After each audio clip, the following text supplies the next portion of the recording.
स्वागत करती हूँ दोस्तों आपका आपके अपने यूट्यूब चैनल सुपर टीच में। तो चलिए महिला बाल विकास के कुछ इंपॉर्टेंट क्वेश्चंस कर लेते हैं जो कि परीक्षा की दृष्टि से बहुत ही ज़्यादा इम्पॉर्टेंट है।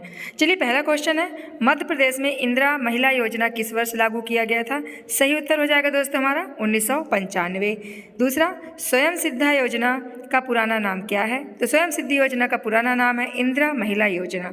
चलिए प्रश्न तीसरा, स्वयं सिद्धा योजना किस वर्ष लागू किया गया? तो स्वयं सिद्धा योजना 2001 में लागू किया गया।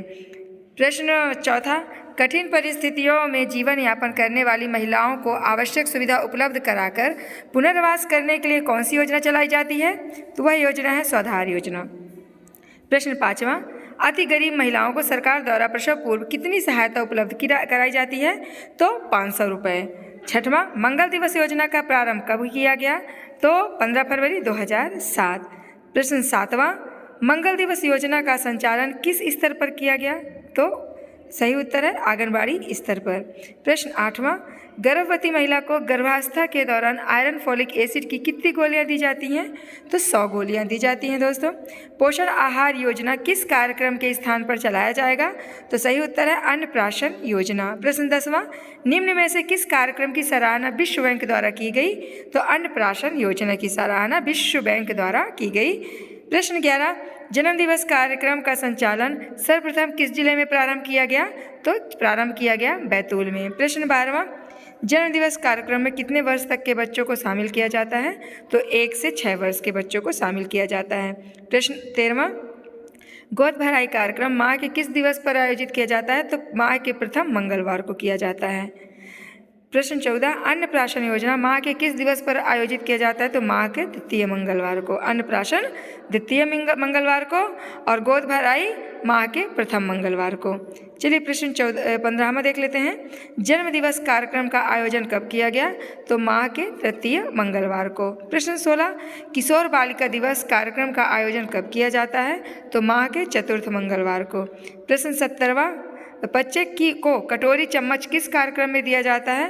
तो अन्नप्राशन योजना में दिया जाता है दोस्तों। प्रश्न 18, गर्भवती महिला को गर्भावस्था के दौरान टिटनेस के कितने इंजेक्शन लगते हैं? तो 2 इंजेक्शन लगते हैं। प्रश्न 19, गर्भावस्था के दौरान गर्भवती महिला की जांच आवश्यक है, कितनी जांच आवश्यक है? तो 3 जांच आवश्यक है। प्रश्न 20, निम्न में से कौन सी योजना स्व सहायता समूह के आधार पर चलाई जाती है? तो स्वाधार योजना चलाई जाती है। प्रश्न 21, किस आयु से पूर्व महिलाओं का विवाह करने पर कानून रोक करती है? तो 18 वर्ष। सही उत्तर होगा 18 वर्ष। प्रश्न 22, नवजात बच्चों को किस समय से मां का दूध के साथ ठोस आहार देना जाना चाहिए? तो 6 माह।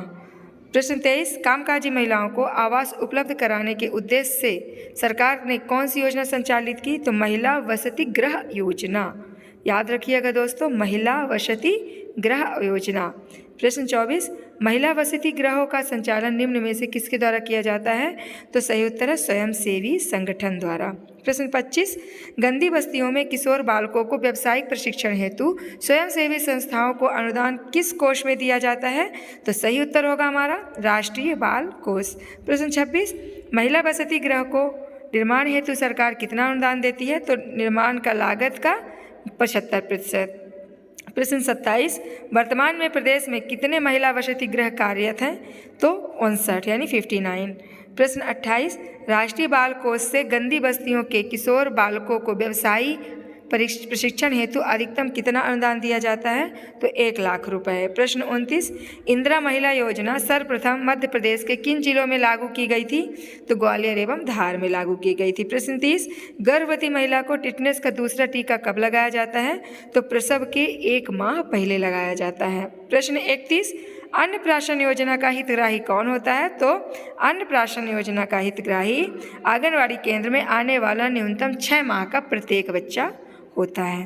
प्रश्न 32, वैश्यावृत्ति उन्मूलन हेतु सरकार ने कौन सी योजना संचालित की है? तो जाबाली योजना। प्रश्न 33, मध्य प्रदेश में प्रथम जवाहर बाल विकास केंद्र कहाँ स्थापित किया गया? तो झाबुआ में किया गया। प्रश्न 34, जवाहर बाल विकास केंद्र को प्रारंभ किस शैक्षिक संगठन की सहायता से किया गया? तो बाल निकेतन संघ इंदौर। प्रश्न 35, जवाहर बाल विकास केंद्रों की स्थापना हेतु संस्थाओं को अनुदान किस वर्ष से दिया जा रहा है? तो 2005 से 2006। प्रश्न 36, मध्य प्रदेश में कितने अल्पकालिक आवास गृह हैं? तो 5 हैं। चलिए अगला देख लेते हैं। अल्पकालिक आवास गृह योजना का संचालक कौन करता है? तो स्वैच्छिक संगठन करता है। प्रश्न 38, नवजात बच्चे को BCG के कितने टीके लगाए जाते हैं? तो 1 टीका लगाया जाता है। प्रश्न 39, बच्चे को BCG का टीका कब लगाया जाता है? तो जन्म से 1 माह के अंदर लगाया जाता है। प्रश्न 40, बच्चे को 1 साल के अंदर DPT के कितने टीके लगाया जाता है? तो जन्म से 1 माह के अंदर लगाया जाता है। प्रश्न 40, बच्चे को 1 साल के अंदर DPT के कितने टीके लगाए जाते हैं? तो 3 टीके लगाए जाते हैं, यानी 3 टीके लगाए जाते हैं। प्रश्न 41, 1 साल के अंदर लगाए जाने वाले DPT के टीकों में कितना अंतर रहना चाहिए? तो 1 माह का अंतर रहना चाहिए। प्रश्न 42, बच्चे को खसरे का टीका कब लगाया जाता है? तो 9 माह पर। प्रश्न 43, टेटनस का टीका कितने मात्रा में लगता है? तो 0.5 ml में। प्रश्न 44, मीजल्स का टीका कब लगता है? तो 9 माह में। कुष्ठ रोग क्या होता है? माइकोबैक्टीरियस लेप्रा से। सही उत्तर है। कुष्ठ रोग क्यों होता है? तो माइकोबैक्टीरियस लेप्रा से होता है। प्रश्न 46, क्या एड्स HIV ग्रसित माता अपने बच्चे को दूध पिला सकती है? हाँ, यदि माँ चाहे तो पिला सकती है। प्रश्न 47, पल्स पोलियो कार्यक्रम में कितने वर्ष तक के बच्चे शामिल किए जाते हैं? तो 5 वर्ष तक के बच्चे शामिल किए जाते हैं। प्रश्न 48, बच्चे को 12 माह से 36 माह के मध्य कौन से टीके लगाए जाते हैं? तो DPT एवं जन्म के समय बच्चे का वजन कितना होना चाहिए? तो 2700 ग्राम। मुसीबत में फंसे बच्चे के लिए सहायता हेतु निम्न में से कहाँ संपर्क किया जाता है? तो चाइल्ड लाइन में। चाइल्ड लाइन सुविधा 24 घंटे में कितने घंटे उपलब्ध रहती है? तो 24 घंटे। मध्य प्रदेश का जनसंख्या घनत्व कितना है? तो 196। चलिए हमने 100 प्रश्न पूरे कर लिए हैं और इसी तरह अगले 100 प्रश्न लेकर दूसरी वीडियो आएगी। तब तक के लिए आप अपना पढ़ाई में ध्यान दीजिए। All the best, good bless you, take care.